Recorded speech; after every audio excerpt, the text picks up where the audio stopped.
The one was the Peru Truth Commission, which was one of the early truth commissions in Latin America. And how this affected women is the mainly oppressed ethnic group was targeted for war, and the women from that ethnic group were the main victims. یکی از کمیسیون های حقیقتیاب در پرو در امریکای جنوبی با وجود آمده بود و اینها چی کار میکردن؟ کسایی که در جریان جنگ امو قوم اقلیت یا قومی که هدف قرار گرفته شده بود توسط مجرمین اونا را پیگیری کردن و اونا را در این کمیسیون حقیقتیاب کشاندن. However, in Peru, not many women came to testify. At the same time, we had probably one of the most famous truth commissions in the world, which is the one everybody still looks to, is the South African Truth Commission. And that was quite important, not only because of what happened in South Africa, but within the country, there were huge numbers of women activists. So women actually were forced to go to the Truth Commission. در کمیسیون حقیقتیاب پرو متاسفانه که خانم‌های قربانی شرکت نکردند تا تجرباتی که در جریان جنگ بالای از اونها انجام شده بود اونا را بازگو کنند. مگر کمیسیون حقیقتیاب دیگه که بسیار مشهور است در دنیا و شاید شما از او شنیده باشین، کمیسیون حقیقتیاب افریقای جنوبی است. کار خوبی را که در اینجا انجام گرفتی بود که خانم‌های قربانی به این کمیسیون حقیقتیاب شرکت کردند و هر آنچه که بالای از اینا صورت گرفته بود در جریان جنگ این را در محضر کمیسیون حقیقتیاب و در محضر عام بازگو کردند.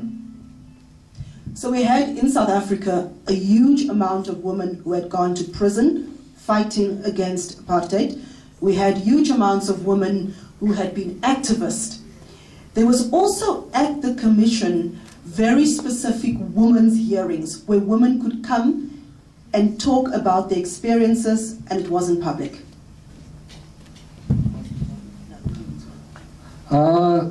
در بسیار خانم‌های زیاد در آفریقای جنوبی اینا زندانی شده بودند و اینا در کمیسیون حقیقتیاب آمدن و تجرباتی که در زندان بالای از اینا صورت گرفته بودند اینا را برای مردم قصه کردن و بازگو کردن.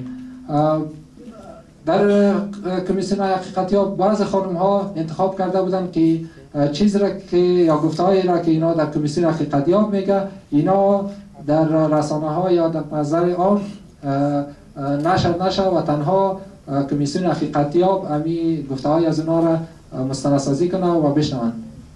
However, even with all that, the South African Truth Commission said that sexual violence against women, that women who had been raped, women who had been forced to have children as part of the political oppression, that sexual violence was not a political crime, it was a personal crime. And that changed how much women were valued in that anti-apartheid struggle. چیز عمده دیگری که در کمیسیون حقیقتیاب به آفریقای جنوبی اونجا برملا شد ای که خانم‌ها میگفتن تجاوز جنسی باعث یک وسیله سیاسی در جریان جنگ استفاده شده و خانم‌ها قربانی از این وسیله سیاسی شدند. I'm now going to move on to some of the common experiences and the way women's participation in conflict is generally seen. Because what you often find whenever a society is changing and trying to become more peaceful, the experiences of women in that war, in that conflict, is usually overshadowed by the general population's experience. So if the general population was shelled and bombed, what happened to women specifically is brushed away. And it's only what happened to the male population and the general population that people take notice of.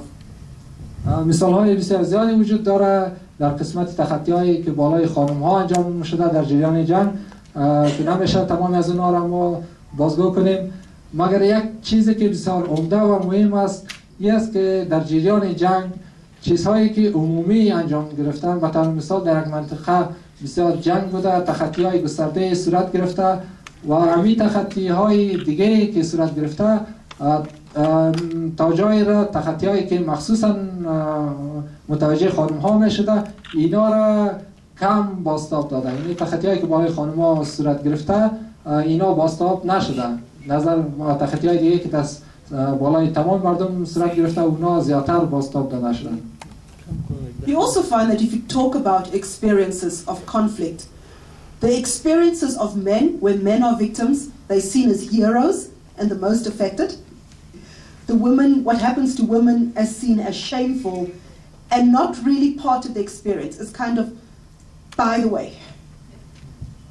و چیز دیگه که بسیار عمده است، در جامعه در جریان جنگ اکثر اوقات مردها باعث قهرمان ها نام برده میشن، مگر خانم ها باعث یک کسی که بالاش تخطی انجام گرفته و این گفتن از این هم برای از اونا باعث یک جرم یا شرم در جامعه ها قبول شده.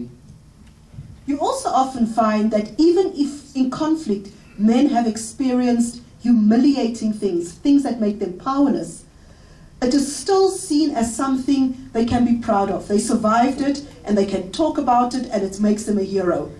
When women are humiliated in conflict, it is something to be quiet about, and if they even talk about it, their own families will often exact violence against them. در جریان جنگ یا در جریان بی‌قانونی بالای مردها تخطی‌های شرم‌انگیز یا شرم‌آور یا تخطی‌های گسترده انجام می‌گیرند، مگر مردها هنوز هم خود بسیار قوی احساس میکنن و او را باعث یک شرم بعد از او باستاب نمیدهند یا قبول نمیکنند. مگر وقتی که عین تخطی بالای خانم ها صورت میگیره، خانم ها احساس میکنن که اگر ما این حقیقت افشا کنیم برای ما شرم است. و حتی در بین فامیل ها هم وقتی تخطی بالای خانم ها اعضای فامیلی که خانم صورت میگیرن، خانم همون فامیل ها نمیمانن عضو فامیل خود که حقیقت برملا بسازن و به کسی دیگه بگن. You also see when you talk about women in conflict and women in societies coming from war, the only way they talk about women is women who have been raped and been victims of sexual violence. That's a very common experience of women in conflict, but it's not the only experience. در اکثر کشورهای بعد از جنگ تنها تخطی که رویش بحث میشه که بالای خانم انجام گرفته تخطی تجاوزهای جنسی است، که به این معنی نیست که تنها تخطی تجاوز جنسی بالای خانم ها در جریان جنگ صورت گرفته، بلکه تخطی های دیگری هم است در جریان جنگ بالای خانم ها صورت گرفتن. In fact, when we look at transitional justice and where it has been weak in terms of looking at women, it hasn't taken into account all the roles that they play. Women are victims, and they're primary victims. They're victims of sexual violence. Women are also being very active in war. In quite a number of societies, women are combatants. They are child soldiers. They are armed groups. They are part of the police, security forces. They are informants. They are also political players and activists. وقتی میایم روی عدالت انتقالی و خانم ها بحث میکنیم، در بعضی کشورها بعد از جنگ خانم ها یا تخطی که بالای خانم ها صورت گرفته در برنامه عدالت انتقالی چندان باستاب داده نشدن، مگر در بعضی کشورها و بعضی جوامع خود خانم ها در جریان جنگ مشارکت فعال داشتن. در بعضی جوامع در بعضی کشورها خانم ها عضو شامل جنگ بودن و اینا در جامعه مشارکت فعال داشتن.